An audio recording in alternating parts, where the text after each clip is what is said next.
We've arrived, we're here after a 6-hour journey.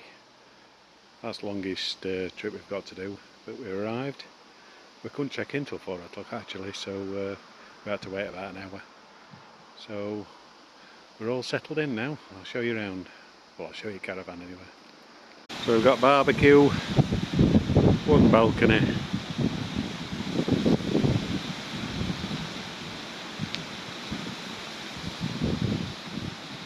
Inside, as you can see, we've got supplies, beer and wine.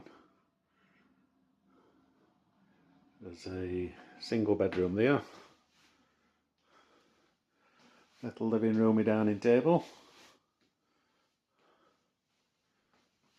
Ensuite shower room.